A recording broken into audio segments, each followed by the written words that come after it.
Hi everyone, I'm really glad you're here. If you're trying to improve your English, especially your listening and reading skills, you're in the right place. In this series, we'll learn English together through something that's fun, interesting, and meaningful: history from around the world. Each video, I'll share a story from a different country, maybe a famous event, a legend, or something surprising from the past.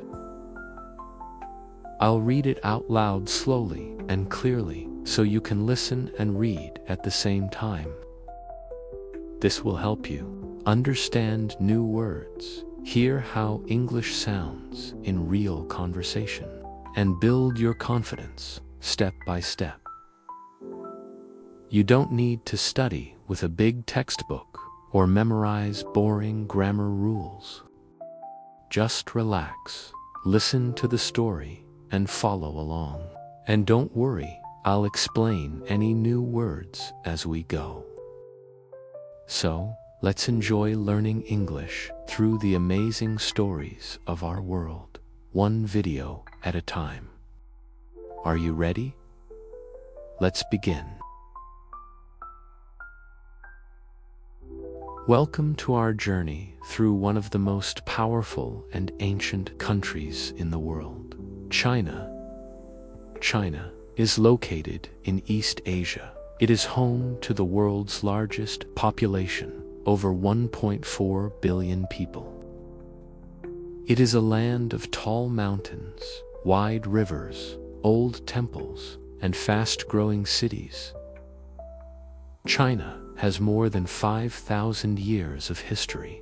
It has seen great dynasties, wise thinkers, strong armies, and big inventions. It is a place where the old and the new live together.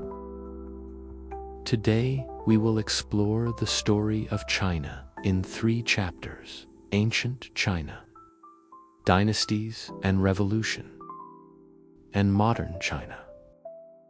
Let's begin. Chapter 1: The Beginning of Civilization. Long ago, before many countries even existed, the first people in China began to build something new. They lived near the Yellow River, in the north of what we now call China. This river brought life to the land. The people grew rice, kept animals, and started small villages. Over many years, those small villages became towns. They learned to use bronze to make tools and weapons. They made pottery, told stories, and began to write symbols on bones and turtle shells. These symbols would later become the Chinese writing system, still used today in a modern form. These were the roots of Chinese civilization, and they began more than 4,000 years ago. Around 1600 BCE, a powerful family took control of the land. This was the beginning of the Shang dynasty, the first dynasty in China's history. The Shang people believed that their rulers spoke with the spirits of the ancestors. They built cities with walls and palaces. They made beautiful bronze objects and wrote questions on animal bones to speak with the gods. They asked things like, "Will it rain tomorrow?" or "Will my crops grow this year?" These oracle bones give us some of the first written words in China. After the Shang came the Zhou dynasty. The Zhou ruled for a long time, nearly 800 years. But their power slowly became weak, and many small kingdoms began to fight. This time of war was also a time of great thinking. One man stood out during this period. His name was Confucius. He was not a king or a soldier. He was a teacher. He taught that people should respect their parents, their teachers, and their rulers. He believed in kindness, order, and harmony in society. His ideas were written down and later used to guide Chinese life for over 2,000 years. By this time, China was full of different small kingdoms. They were always fighting to become the strongest. Then, in 221 BCE, one leader changed everything. His name was Qin Shi Huang. He united the kingdoms and became the first emperor of China. He started the Qin dynasty. The emperor was powerful and strict. He made one law system for the whole country. He built roads to connect cities, and he made sure everyone used the same money and the same writing system. To protect the north, he began to build something very big, the first parts of what would become the Great Wall of China. But the Qin dynasty did not last long. After Emperor Qin died, a new dynasty began, the Han dynasty. This dynasty lasted for 400 years and is remembered as one of the greatest in Chinese history. During this time, China grew strong. Farmers had better tools. People made paper for the first time. Artists painted and created fine objects. The most exciting thing was trade. Chinese silk, paper, and tea were carried on the Silk Road to faraway lands, to India, Persia, and even Rome. In return, people brought back gold, silver, horses, and ideas. China was now connected to the world. The Han dynasty also gave China a strong government. They created a system where smart people could take a test to get a job in the government. This was the beginning of civil service exams, a way to choose leaders based on knowledge, not family. It was a new idea for the world, and one that many countries would later follow. By the end of the Han dynasty, China had become one of the most advanced places on earth. It had writing, farming, art, law, science, trade, and deep ideas about life and society. The early dynasties built the shape of China, its roads, its walls, its beliefs, and its voice. This is how the great story of China began, not all at once, but slowly, through rivers and wars, kings and teachers, stone walls and silent books. And though many things would change, the heart of China, its love of family, learning, and order would remain.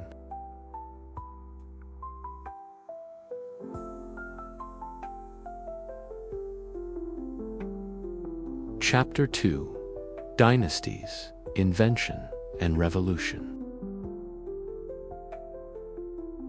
As time passed, new dynasties rose and fell in China. Each one added something to the long story of the land. After the Han dynasty, China entered a time of change and movement. But in the year 618, a new power began, the Tang dynasty. Many people call it a golden age of Chinese history. The Tang rulers supported poets, artists, scientists, and travelers.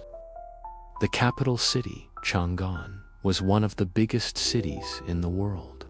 People from India, Persia, Korea, and even Europe came to trade, learn, and share. Art and music filled the streets. The Temps people believed that beauty, learning, and peace made a strong society. After the Temps, the Song dynasty took power. The Song were great builders, thinkers, and inventors. They made the world's first paper money. They improved printing and maps. Farmers grew more food, and people moved to cities for jobs and trade. Many people say the Song helped bring China into the modern age, even hundreds of years before Europe would do the same. But outside China, a storm was growing. In the 1200s, the Mongols, fierce horsemen from the north, began to conquer many lands. Their leader was Genghis Khan, and later his grandson Kublai Khan. The Mongols took control of China and began the Yuan dynasty. Even though they were not Chinese, they respected Chinese ways. Kublai Khan welcomed foreign visitors, including a man from Italy named Marco Polo, who later wrote about the wonders of China. During the Yuan time, China was connected to the world in new ways. In 1368, the Chinese people took back power. They began the Ming Dynasty. The Ming rulers wanted to show the world that China was strong and rich. They built the beautiful Forbidden City in Beijing, where the emperor and his family lived. They sent ships across the seas, far into Asia and even to Africa. A man named Zheng, he led huge ships with hundreds of sailors. These journeys showed that China was a world power. But over time, China's rulers became more focused on keeping power than helping the people. In 1644, the Qing dynasty began. The Qing were from a group called the Manchu, not the majority Han people. They ruled for nearly 300 years. At first, the Qing brought peace and order. But in the 1800s, Western countries came. Britain, France, and others wanted to trade. They sold opium, a drug, to the Chinese people. When China tried to stop this, wars broke out. The Opium Wars hurt China deeply. The government was weak, and the people were angry. The 1800s and early 1900s were full of pain for China. There were floods, hunger, and rebellion. In 1911, the people finally ended the Qing dynasty. China became a republic, but peace did not come. Two main groups began to fight: the nationalists, who wanted a modern, open China, and the communists, who wanted equality for workers and farmers. After many years of war, in 1949, the Communist Party took power. Their leader, Mao Zedong, stood in Beijing and said, "The Chinese people have stood up." He created the People's Republic of China. Mao wanted fast change. He tried to make China rich and strong quickly. He told farmers to work together and make more food. He told people to stop old traditions. But some of these ideas, like the Great Leap Forward and the Cultural Revolution, caused deep harm. Millions of people went hungry. Teachers, artists, and thinkers were punished.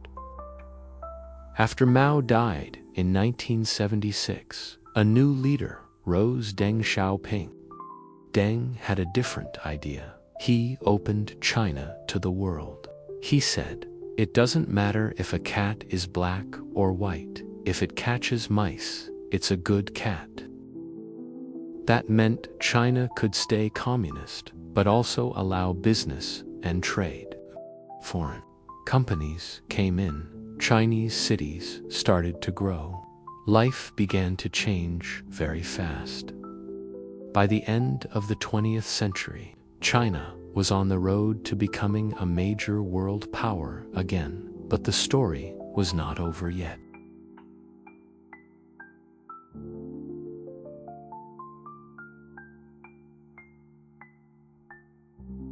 Chapter 3: China Today, Tradition and Power.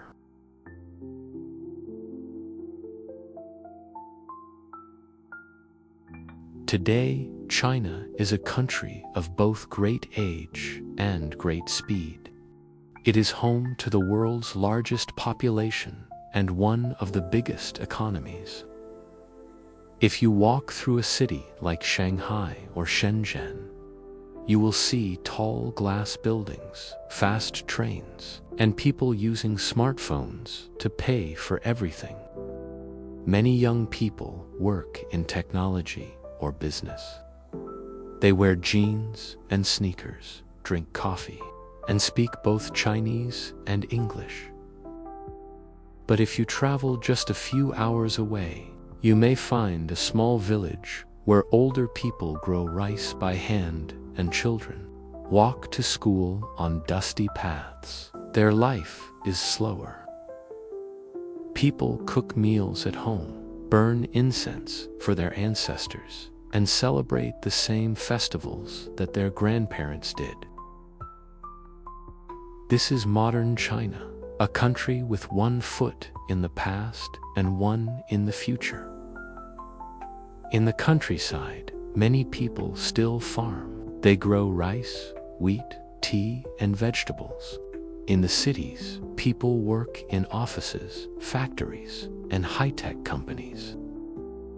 Many Chinese families still live close together, parents, grandparents, and children sharing one home. Family is very important. Respect for elders is taught from a young age. China celebrates many traditions. The Lunar New Year is the biggest holiday. Families travel from all over the country to eat together, clean their homes, and give red envelopes with money to children. Streets are full of red decorations, fireworks, and lion dances. It is a time to start fresh and wish for luck in the new year. Even with modern life, many people follow old customs. Some practice Tai Chi in the morning parks. Others drink green tea, write calligraphy, or visit temples to pray. Young people study hard. Education is very important in Chinese culture. Many students go to university, and some even study abroad. China's government is still led by the Communist Party. It controls the army, the media, and the direction of the country. The leaders say they want to keep China stable, safe, and growing. But some people, inside and outside the country, ask for more freedom, more speech, and more rights. This is one of the big questions in China's future. China also faces big challenges. Pollution in cities is a serious problem. The air is not always clean. Some rivers and lakes are dirty. The country also has to care for its growing number of older people, while giving jobs and homes to the young. And like all countries, China must work with others to fight climate change and protect the planet. But China is also doing big things. It builds solar farms, high-speed rail, and space rockets. It makes electric cars, smartphones, and much of the world's clothing and electronics. It is trying to build friendships through trade, like the Belt and Road Initiative, which connects China to other countries in Asia, Africa, and Europe. In the end, China is not just one place, it is many places. Not just one story, but millions of stories. It is full of deep history, but also great energy. It is a land where the Great Wall meets Wi-Fi, where Confucius meets artificial intelligence. China is still changing, still growing, still discovering who it wants to be. China's story is long, deep, and full of change. From ancient rivers and wise teachers, to emperors and walls, to revolutions, inventions, and rocket ships, China has always been a land of power and ideas. It has seen pain and beauty, silence and sound, slow times and fast ones, and still the story continues. Today, China is not only shaping its own future, is helping shape the world's. Thank you for joining us on this journey. Keep listening, keep learning, and keep exploring the world.